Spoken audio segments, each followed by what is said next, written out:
All right, so I'm popping on here. I did email to ask if I could voice support this observation. I know in winter we had set it up where I could support anything I felt necessary, and this is something I do because I feel like my observation form and my reflection almost say the same thing, and I know that's kind of the point, just to kind of have it all laid out of the process that we went through, but I just kind of want to clarify more in depth about what I've learned, my takeaways from the book, from the observation, all of that. So I felt it was actually more beneficial to get to sit in on an IEP meeting for a preschool student, since that's just the very start of the education and IEP process, kind of like where I'm at now. I'm just now learning, all about this IEP, the laws, rights for students, rights for parents, the jargon. There's a lot of jargon and vocab that you're like, what? And it sometimes just goes over your head, and you just got to kind of do some research. And so that's the connection I made from where we are right now in this program. I knew before going into this and this quarter what an IEP was. I have worked in the special ed school system, been a part of teams where students, maybe I was interpreting for them because they're deaf, but that's part of an IEP meeting, but I never was invited. You know what I mean? So it's a little bit different now that I got to sit in and observe True Biz Deaf and Hard of Hearing program IEP meeting for this student, and it was awesome. This specific student, very bilingual, code switch capabilities are whoa. Recognizing who's deaf, who's hearing, picking up sign. This skill is amazing. So the goals made for this student are a little bit different than how we've been taught to kind of set up IEP SMART goals, and what's your target, where's the baseline. This is a little bit different because this specific student is actually improving every day and so more advanced than their peers. And that's not their peers' fault. That's just awesome for this student. And these parents are like blown away from this program that their student has been placed in. And I think that is awesome.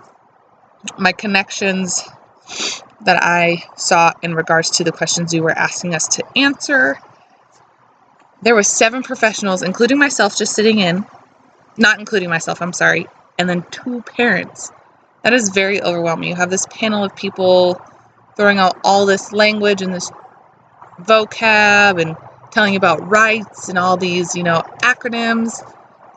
FAPE, and do you know about IDEA and this, and this, and this, and the rights for your deaf child, those kind of things. And the parents, it was more of a, that's the best way I can describe how they felt. I'm not them, and I didn't ask them how they felt, but you could tell, since this is the start of their students' education journey and the process of understanding and knowing those rights and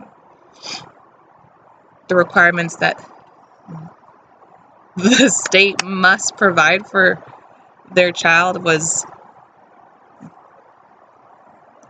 it seemed overwhelming for them. But these professionals, I was very fortunate to sit in on a meeting that had professionals who have been doing this whole process and these meetings and these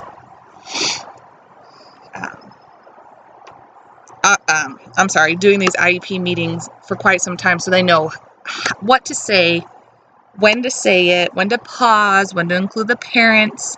They really made the parents feel involved, because you really do got to give that power, give it to the parents, because especially at a young age for students, they don't know how to advocate for themselves. They're still learning about their identity and learning about the process of school and their education, and maybe they have to move and transfer school. So it's really the parents' job to support and understand these laws and these rights in order to, demand these resources being provided for their child and make sure that their child's getting equal access to education, just like all the other kids.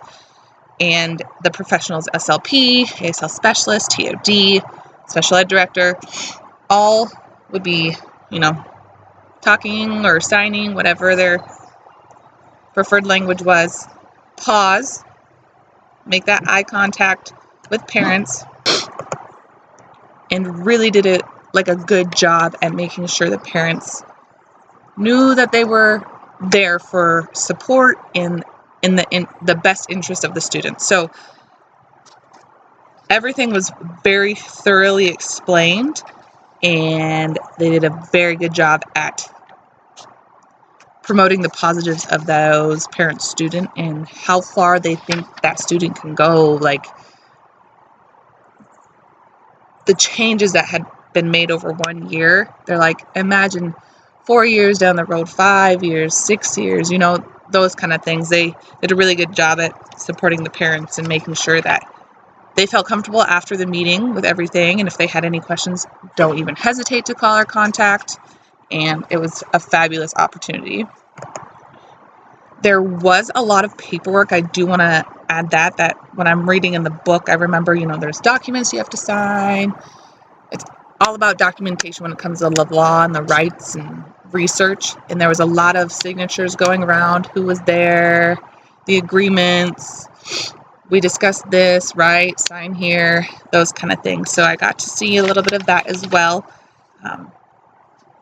My only concern is, I'm curious why IEP meetings are only twice, like the beginning of the year and like the end of the year, or like, once a year. Why can't they be more? And what if those goals have already been, you have a goal and you've reached it, now we got to make a new goal, or do you have to wait until the next, meeting happens? What does that look like?